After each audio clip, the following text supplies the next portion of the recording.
Hi guys, I want to show you the set of reins that I really like to use when I'm starting colts and things, and that is the Mecate Reins. Now this is 22 feet of double braided polyester yacht rope. Okay, it's an inch long. Some people like 3/4 inch. That's all personal preference, but I like the feel of this rope and it has some body. But I also have my 2 slobber straps, okay?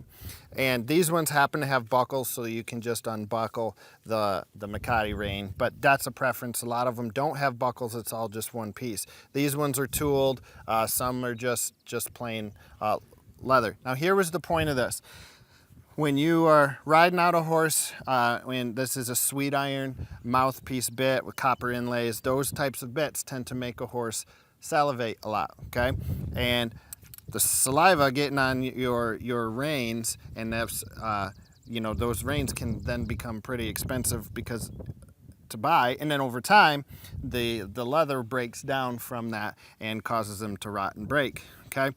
Also, the other reason, and this is easier to replace than the original Mecate reins, might not have been made out of this yacht rope, but they were actually made out of horse hair. Okay, and that was rather expensive to have to replace. So to avoid that, slobber straps were invented. Okay, so I'm going to show you the rigging from this, okay? So in this style, I have the buckles on the outside. So this is obviously the off side of the horse. So this is gonna be the short side of it, okay? Now when you rig this, you're gonna run this, and it's a tight fit here so they don't slide, but you're gonna come from the inside. Notice it came from the inside, and I'm going out. Get that pushed through. Okay. Now I'm gonna make about that much of a tail, about 6-8 inches. And I'm actually gonna run it underneath, pull a little bit more through, underneath and back through, okay? Now you can make it longer. This section of rope happens to be burnt on the end. You can actually let it fray out if you're looking for the more frayed, tasseled look. That's all personal preference, okay? But the remainder of that, we're gonna run to the other side, okay? Grab our opposite slobber strap. Now we're gonna run this same way from the inside out. It's like trying to push a cooked spaghetti noodle through here. They're tight, brand new slobber straps and rope that is just about the exact size. You want to have this a pretty tight fit because you don't want them slopping through there. Okay, halfway there.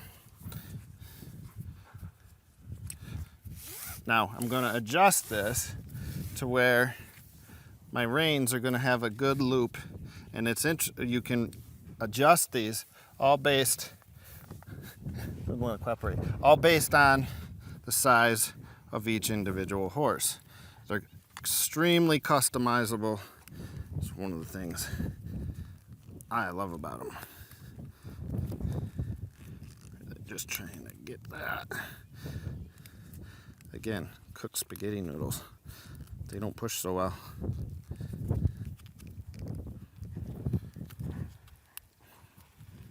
Okay, now we're going to take and bring our Mecate tail through here. Okay, so again, make sure I have my loop about where I want it, and I run it underneath again.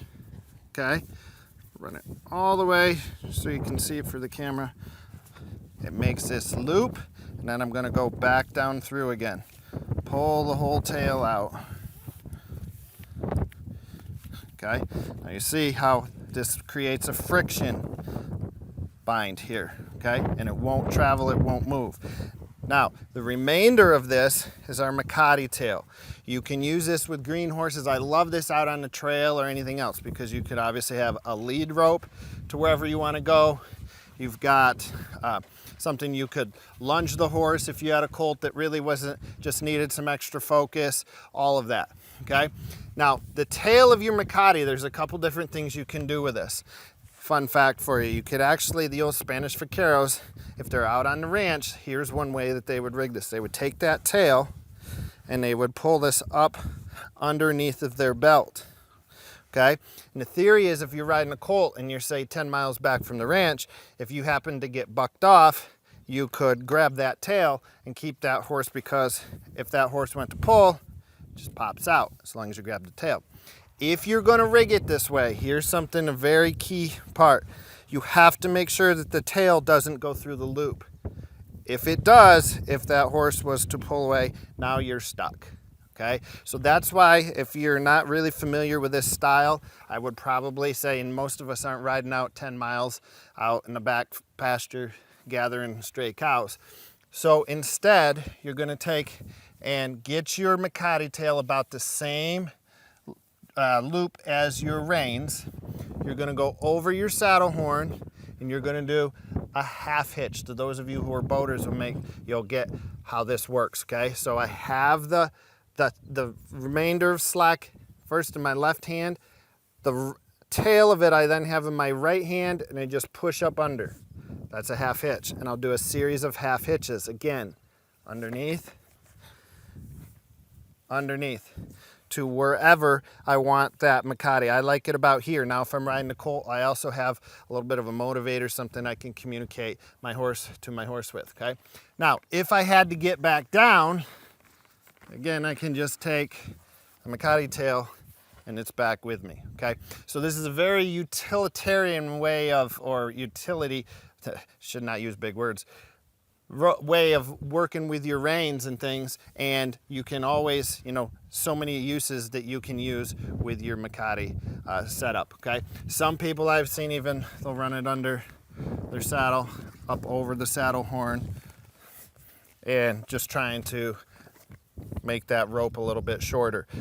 It's user preference, but I do prefer that half hitch setup that I showed you. Okay, so this is Mecate reins. I buy this by 250, 300 foot rolls and cut them to the size I'm looking for. Also, if you are looking to use the same style rein, but you don't want the Mecate tail, you just want to have this nice loop rein with your buckle set up, you would then, of course, just have this rope cut off here, not needing the rest of that, okay? The thing is, though, you just make sure that you get it the length you're looking for before you cut it, okay? Now, last thing, because of these slobber straps do have buckles, all I would have to do is just undo the buckle, undo the other side as well. Now you have back to your snaffle bit setup that you could put any of your split reins, any other rein setup on there. And then when you wish to put them back, okay, you just buckle them back on. Now, lastly, I will generally just use this Mecate rein setup on a snaffle bit. Full cheek, D-ring snaffle, whatever your snaffle bit preference is. But this is a great setup to work with colts. It gives you so many options, so many things that you can do with your rein setup and with your motivators, okay? I would not tie a horse by this though, because remember, that is a piece of metal in their mouth, and if they were to ever pull and it jerks on that jaw, damages that mouth, okay? So just wouldn't tie. Anytime we have a bit in their mouth, don't tie the horse to that, get a halter, okay? I'm Luke Reinbold. Hope this helps you. And the Mecate reins, we'll see you down the trail.